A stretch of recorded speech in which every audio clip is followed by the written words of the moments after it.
వాడకపోవడం వల్ల. ఎర్రచందనం నువ్వు వాడు, నువ్వెందుకు వాడట్లేదు? రాష్ట్ర ప్రభుత్వం ఎందుకు వాడట్లేదు? ఇవాళ అది కనిపెట్టాడు ఈయన. కనిపెట్టి ఇక్కడే దానితో మనం తయారు చేపిద్దాం. నేను మొన్ననే చెప్పాను, మీరు అక్కడికి కాదు, ఇప్పుడు చైనాకి పోయి అక్కడ బొమ్మలు తయారు చేస్తారు, ఇక్కడే తయారు చేసేయండి మీరే, సింపుల్. అప్పుడు ఇక్కడే బొమ్మలే పంపిద్దాము.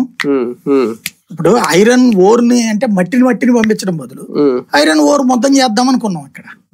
ఇప్పుడు ఆయన వేమిరెడ్డి వాళ్ళు చేద్దాం అనుకుంది అంటే ఆ ఏరియాలో మైనింగ్ క్వాడ్జ్ది, అక్కడికి ఎడకు పంపించడం ఎందుకు, ఇక్కడే ఫ్యాక్టరీ పెట్టి క్వాడ్జ్ తెద్దాం అన్నారు. అట్లాగే నువ్వు బొమ్మలు తయారు చేసి పంపించి ఇంకా బెటర్ కదా, ఇండస్ట్రీస్ కూడా డెవలప్ అవుతాయి. ఇవాళ అది చంద్రబాబు గారు ఎదురుగుండా కేబినెట్ లో అడిగారట. తాజాగా నేను విన్నది మంచి ఆలోచన. మనం వినియోగం పెరుగుద్ది, అంతే. ఇప్పుడు ఎర్రచందనంలో స్పెషల్ ఒకటేనండి, విదేశాల్లో చైనాలోను జపాన్ లో వీటిట్లలో ఇది బరువు తక్కువ, క్వాలిటీ ఎక్కువ. ఎర్రచందనం మనకి కూడా ఎక్కువ, చెదలు పట్టదు, ఎక్కువ కాలం ఉంటది, బరువు చాలా తక్కువ. పెద్దది డబుల్ కార్డ్ బెడ్ మనకి ఇక్కడ ఎత్తాలంటే సస్తా, అది అక్కడ దీంతో ఈజీగా లేపచ్చు. అట్లాంటిది ఇక్కడ దొరికితే బాగానే ఉండదు. కాకపోతే అక్కడికి అమ్మినప్పుడు లాభం ఎక్కువ వస్తుంది వ్యాపారస్తుడు.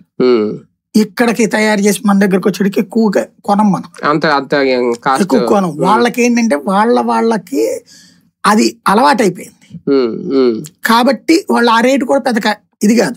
ఇక్కడ నుంచి అక్కడ ట్రాన్స్పోర్ట్ చేసి ఇవన్నీ చేసుకుంటే ఇక్కడ మనకి ఇవ్వలేరా ఆ రేటుకి? తక్కువకి మనకిస్తారు, ఇక్కడ ఎక్స్పెన్సివ్ మనం వాడాలి కదా అంటున్నా. మనం వాడటం అనేది ఇప్పుడు అక్కడ ఏంటి,